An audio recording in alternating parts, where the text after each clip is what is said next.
China के एक policy ने सिल्वर के 4 साल के बुल रन को तोड़ दिया। पर अचानक चाइना कैसे पिक्चर में आ गया? पूरी दुनिया ईवी और सोलर बनाने के लिए हर जगह लिथियम ढूंढ रही है, पर सिल्वर के प्राइसेस क्यों अचानक बढ़ते जा रहे हैं? चाइना एक ऐसा देश जहां नेचुरली ना तो सिल्वर की माइंस हैं, ना ही लिथियम के रिजर्व हैं, फिर भी पूरी दुनिया का मैक्सिमम पोर्शन होल्ड करता है। कैसे? क्या ये सिर्फ लक है या एक फुल्ली प्लान्ड स्टोरी? कहानी काफ़ी इंटरेस्टिंग है, तो चलिए आपको इजी लॉजिक्स में सब समझाते हैं। कहानी शुरू होती है 1500 ईडी से।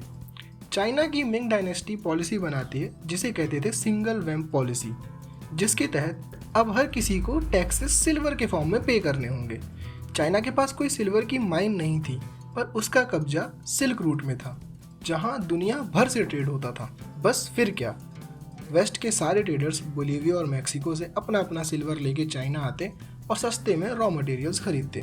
दरअसल चाइना में सिल्वर की वैल्यू वेस्ट से डबल थी, तो सारे ट्रेडर्स ने काफ़ी पैसा बनाया और चाइना के पास धीरे धीरे दुनिया का आधे से ज़्यादा सिल्वर इकट्ठा हो गया। Good plan. ये सिलसिला चला 1934 तक।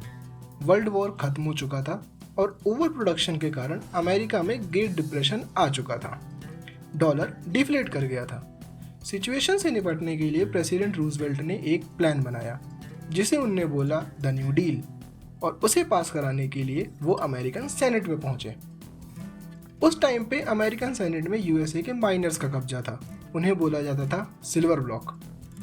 उनने रूजवेल्ट के सामने एक डील रखी कि आप हमसे सिल्वर सब्सिडी में खरीदो, बदले में हम आपकी डील को सपोर्ट कर देंगे। बस फिर क्या, डील हुई। रूजवेल्ट ने अपनी सीट बचा ली, माइनर्स का सिल्वर बिकने लगा और अमेरिका की इकोनॉमी भी बच गई।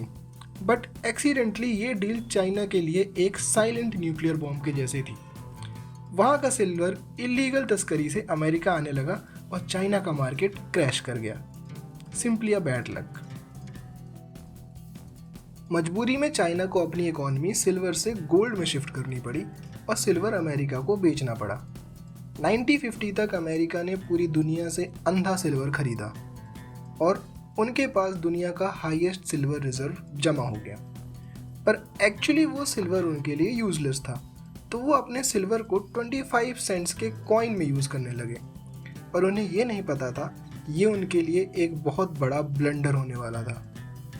1950 आते आते अमेरिका में अचानक से वेंडिंग मशीन की डिमांड बढ़ने लगी। उसके लिए उनने और कॉइन्स बनाए। Great going. साल आया 1960। टेक रेवोल्यूशन होने लगा था और कोडक और IBM जैसी कंपनी कैमरा, फोटोग्राफी और टीवीज बनाने लगे थे। उनके टेक्नोलॉजी में पैचिंग के लिए यूज़ होता था सिल्वर का। Basic science sir, silver is the best conductor of electricity. 8th grade physics.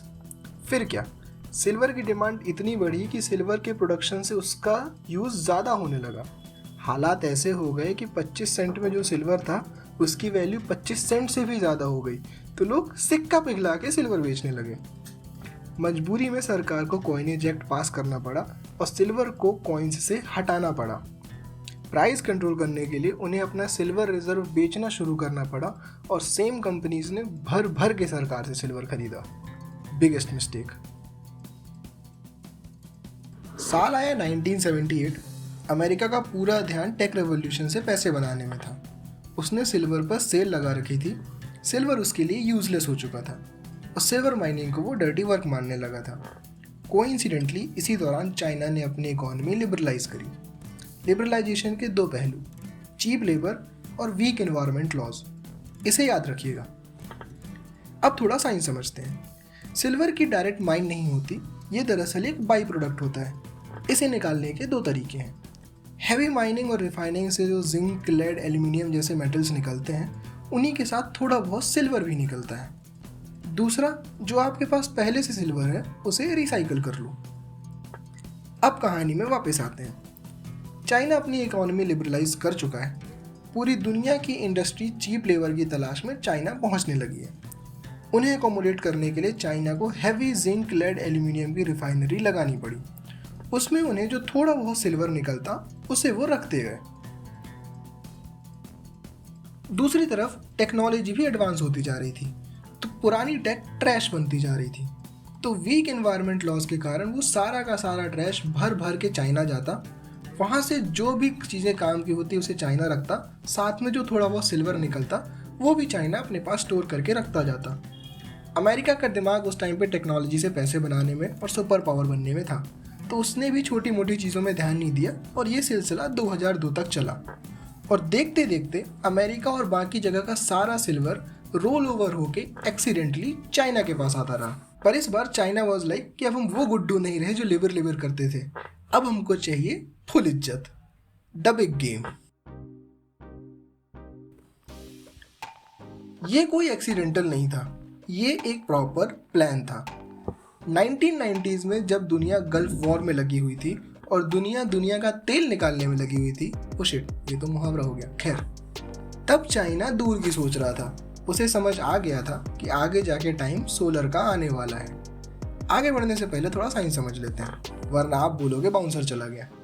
Lithium भी सिल्वर की तरह एक बाई प्रोडक्ट है, जिसे या तो हैवी रिफाइनिंग से जब आप सिलिका और सैंड को अलग अलग करते हो तो थोड़ा बहुत लिथियम निकलता है, इसलिए इसे क्रिटिकल मेटल कहा जाता है। तो चाइना ये रिफाइनिंग करने लगा। अमेरिका वाज लाइक कि मुझे डर्टी वर्क में कोई इंटरेस्ट नहीं है, so I am happy that you are doing it for me. दूसरा तरीका वही पुराना कि आप ऑलरेडी लिथियम को रिसाइकिल कर लो। अब कहानी में वापस आते हैं। ईयर 1999 में रॉबिन जेंग, जो कि चाइना के एक बिजनेसमैन है, उन्होंने एक बैटरी कंपनी स्टार्ट करी जिसका नाम उन्होंने रखा एटीएल। 2002 में उसी कंपनी ने एप्पल आईपॉड की बैटरी बनाने की डील सिक्योर कर ली। 2004 में चाइनीज गवर्नमेंट ने लिथियम को गवर्नमेंट इंडस्ट्रियल एजेंडा में ऐड किया और देखते ही देखते और ज़्यादा लिथियम रिफाइनरीज और बैटरीज का प्रोडक्शन चालू हो गया। धीरे धीरे चीप लेबर और प्रोडक्शन के कारण सारी इलेक्ट्रॉनिक कंपनीज चाइना में अपनी प्रोडक्शन लाइन सेटअप करने लगी। अमेरिका और बाकी दुनिया इस चीज़ से खुश थी क्योंकि उन्हें सस्ते में सामान मिलता जा रहा था, जिसे वो बाद में ब्रांडिंग करके महंगा बेचते थे, और यही उनकी सबसे बड़ी गलती थी। 2012 में चाइना की एक कंपनी ने ऑस्ट्रेलिया के ग्रीनविश, जो कि वर्ल्ड की लिथियम की सबसे बड़ी रिजर्व है, उसका 51% स्टेक एक्वायर कर लिया। 2015 में चाइना ने साउथ अमेरिका के अर्जेंटीना, बोलीविया, चिली, जिसे लिथियम ट्रायंगल कहा जाता है, उसमें बिलियंस ऑफ डॉलर इन्वेस्ट किए। 2021 आते आते China had secured control over 25% of world's lithium reserve, and by 2024 China has the monopoly on over 85% of finest grade lithium refining। पर अब यहाँ से सारी कड़ियाँ जुड़ने वाली थी। 2008 में टेस्ला लॉन्च्ड रोडस्टर और दुनिया ने पहली बार एक इलेक्ट्रिक मॉडर्न हाईटेक कार देखी, और लेट्स गो ग्रीन का नैरेटिव पूरी दुनिया में आग की तरह फैला। 2012 आते आते ईवी और सोलर एनर्जी की बातें पूरी दुनिया में होने लगी और सारी सरकारें लिथियम की खोज में निकलने लगी, पर गेम ऑलरेडी खत्म हो चुका था। 2015 में चाइना ने अनाउंस किया कि जो भी उनसे बैटरीज लेगा उसे वो हैवी सब्सिडी देगा, और इस मूव से पैनासोनिक और एलजी जैसी बड़ी बड़ी कंपनियां लॉकड आउट हो गई, और एक डेकेड के अंदर एटीएल दुनिया की सबसे बड़ी बैटरी मैन्युफैक्चरर बन गई। अब सिचुएशन समझिए, सबको लिथियम चाहिए और चाइना सब्सिडी दे रहा है, साथ ही बाकी देश अपना अपना लिथियम ढूंढने के लिए भी निकल रहे हैं। अमेरिका ने ऑस्ट्रेलिया से पार्टनरशिप की, जो डोमेस्टिक मार्केट वो ऑलरेडी बहुत साल पहले बंद कर चुके थे, उन माइंस को उन्होंने दोबारा खोला। इंडिया ने ऑस्ट्रेलिया, चिली, अर्जेंटीना में हैवी इन्वेस्टमेंट की। कश्मीर में हमें लिथियम मिला और हम उसे एक्सट्रैक्ट करने की तैयारी करने लगे। चाइना ये सब देख रहा था, पर अब वो गेम खेल रही, कंट्रोल कर रहा था। अक्टूबर 2025 में चाइना ने अनाउंस किया यूनिलैटरल एक्सपोर्ट पॉलिसी। नवंबर 2025 में चाइना अनाउंस करता है licensing on refined minerals. But अब आप बोलेंगे दुनिया को तो ऑलरेडी लिथियम मिल चुका है, तो उन्हें अब धीरे धीरे अपना प्रोडक्शन और अपना सोलर वगैरह बनाना स्टार्ट कर देना चाहिए। यही आता है सबसे बड़ा ट्विस्ट। चलिए थोड़ा साइंस समझते हैं। सोलर एनर्जी का जो वर्किंग प्रिंसिपल है वो ऐसा है कि सन की रेज जब सोलर प्लेट्स पे गिरती हैं तो इलेक्ट्रॉन्स रिलीज होते हैं, जो जाके बैटरी में स्टोर होते हैं और उसे हम लोग बाद में यूज करते हैं। बैटरी यानी lithium is the brain of solar energy to store it. Very good. But जब इलेक्ट्रॉन प्लेट्स से रिलीज होते हैं तो उसे फ्लो कराने के लिए एक पैचिंग मटेरियल रिक्वायर्ड होता है to act as the nervous system of solar energy, और वो है silver, 8th grade physics sir. Silver is the best conductor of electricity. और सबसे ज़्यादा सिल्वर किसके पास है? चाइना। इसलिए पूरी दुनिया में जितना ज़्यादा ईवी और सोलर एनर्जी का ट्रेंड बढ़ेगा, सिल्वर के प्राइसेस धीरे धीरे उतना ही इंक्रीज होते जाएंगे। और अब चाइना ने सिल्वर में भी लाइसेंसिंग करने का अनाउंसमेंट कर दिया है। Welcome to geopolitics. अगर आपको ये वीडियो पसंद आया तो इस वीडियो को ज़्यादा से ज़्यादा शेयर करिए। अमेरिका, इंडिया और बाकी देशों का अगला स्टेप अब क्या होगा, और ऐसे ही इंटरेस्टिंग वीडियोस के लिए हमारे चैनल को सब्सक्राइब करिए। मैं मिलता हूँ आपसे अगले वीडियो में। जय हिंद एवरीवन।